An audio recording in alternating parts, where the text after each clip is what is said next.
ค่ะกราบสวัสดีทั้งช่องของสงกรานต์นะคะมื้อนี้จะมีแนวทางต่ำล่าวของพอบ่ประสงค์ออกนามมาฝากค่ะพี่น้องมื้อคืนของพอบ่ประสงค์ออกนามกะบ่ผิดหวังนะคะ ขอกดไลค์กดแชร์หรือว่าเป็นกำลังแรงใจให้กับพอบ่ประสงค์ออกนามนี่เด้อค่ะพี่น้องถ้าอยากได้เลขหรือว่าอยากได้หวยท่านที่ท่านถาดใดหรือว่าอยากให้นำชากาแฟพอกะทักพอไปได้นะคะ เพราะว่าเอาเบอร์พอขึ้นให้อยู่ตลอดเวลานะคะเอาขึ้นนี่นะคะกะบ่ผิดหวังเด้อค่ะพี่น้องบ่ผิดหวังเพิ่นจับคู่ให้37ออก73เนาะพี่น้องออก73พี่น้องวงกลมให้เลยเข้า3ตัวเลยมึงเนี่ยมาน้ำกันเอาโลดดับเพิ่นก็อยู่นะคะเอามื้อนี้งวดประจำวันที่21กรกฎาคม69ตำล่าววันอังคารนี้จะเป็นตัวใดเฮาไปรับชมรับฟังเสียงสัมภาษณ์กันได้เลยค่ะคืนนี้นะคะก็บ่ผิดหวังเด้อค่ะพี่น้องบ่ผิดหวังเพิ่นจับคู่ให้37ออก73เนาะพี่น้องออก73ส่วนเลขในตารางเพิ่นน้องวงกลมให้เลยเข้า3ตัวเลยมึงเนี่ยมาน้ำกันเอาโลดดับเพิ่นก็อยู่นะคะเอามื้อนี้งวดประจำวันที่21กรกฎาคม69ตำล่าววันอังคารนี้จะเป็นตัวใดเฮาไปรับชมรับฟังเสียงสัมภาษณ์กันได้เลยค่ะสวัสดีค่ะพ่อพ่อกันมาตั้ง3ตัวอยู่ในตารางพี่น้อง7มี0มี3เนาะวิ่ง2กับ3กับมา3อีกแล้วจับคู่37ออก73เนาะค่ะตัวกลับก็ถือว่าเข้าค่ะเลขในตารางได้พ่อมี3มี2มี7 3 2 7 6 1 0 6 1 0แล้วก็5วิ่งค่ะวิ่ง3กับ2วิ่ง3กับ2จับคู่ค่ะจับคู่มี30 30 31 35 35 36แล้วนี่ก็26 20 26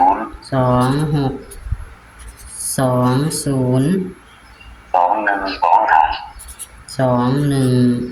21 15 16เลขมีเบิ้ลมีหยังบ่พอมื้อนี้เบิ้ลขั้นเบิ้ลก็สิเอานี่ล่ะ0011นี่ล่ะขั้นเบิ้ลค่ะ0011เลขดับพอเลขดับ5005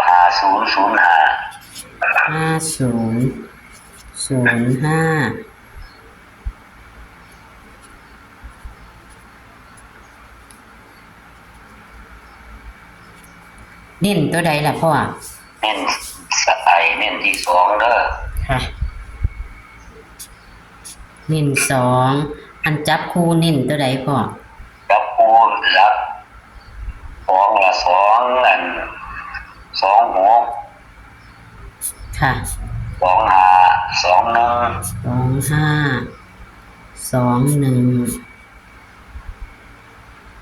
อันนี้ก็36 31 35ละ36 31 35 มีความฝันบ่พ่อ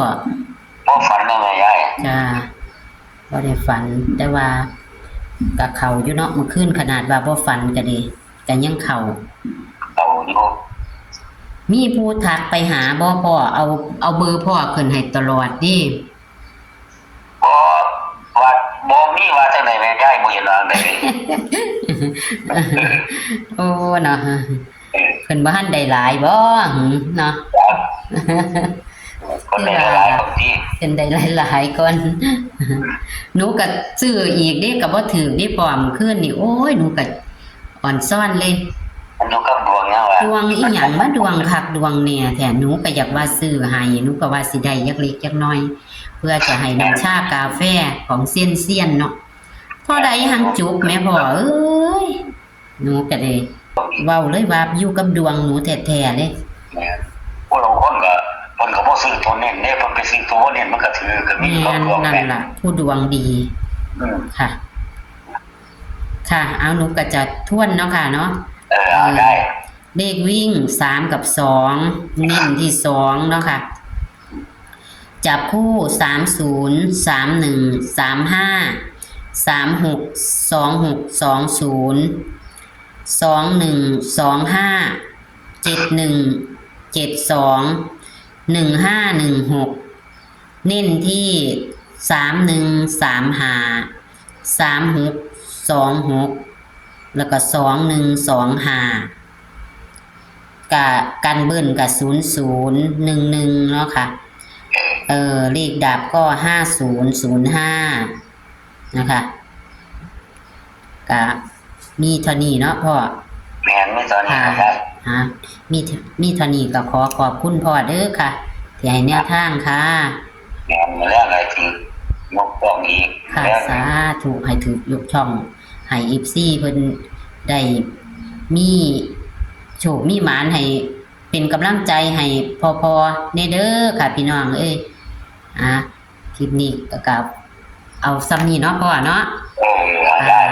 โชคดี สวัสดีค่ะ ครับสวัสดีครับ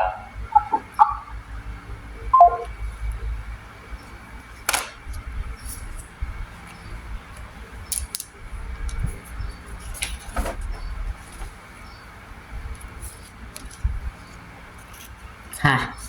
พอบ่ประสงค์ออกหน้ามาคืนนี้นะคะกะว่าแม่นบ่ผิดหวังล่ะพี่น้องเนาะบ่ผิดหวังเลยเอาของพอที่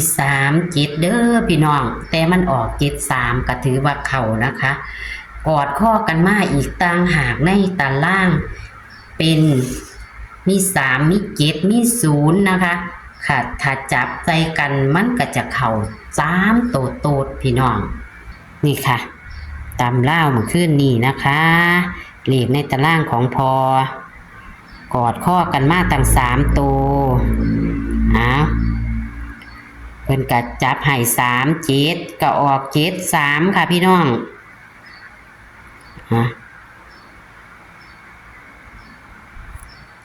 ตัววิ่งกะบ่พลาดเพิ่นเน้น2แต่ว่ามันกะไป3นะคะแต่กะเข้านะคะค่ะอย่าเผลออย่าพลาดเด้อเห็นบ่พี่น้องเอาแคปหน้าจอเด้อค่ะแคปหน้าจอค่ะเลขในตารางกอดข้อกันมาดีค่ะพี่น้องเบิ่งเอาเลขดับก็อยู่นะคะก็ให้กันเบิ้ลน้ำนะคะอันนี้ค่ะเลข2ตัวก็มี12หางคือเก่าค่ะพี่น้อง2ตัว12หาง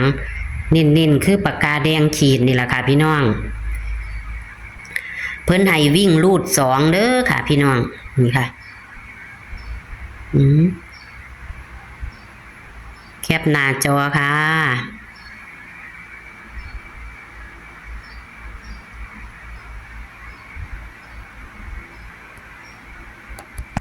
ขอให้โชคให้มานนะคะกับพอบ่ประสงค์ออกน้ำนะคะวันอังคารที่21กรกฎาคม69ตำล่าวเด้อค่ะพี่น้องโชคมัน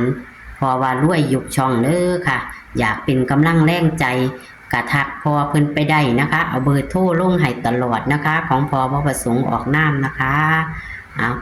โชคหมานๆค่ะมื้อแรงนี่รวยยกช่องว่าสั่นค่ะเข้าอีกแล้วพี่น้องติดต่อกัน2 มื้อแล้วเด้อค่ะโชคหมานๆค่ะ สวัสดีค่ะ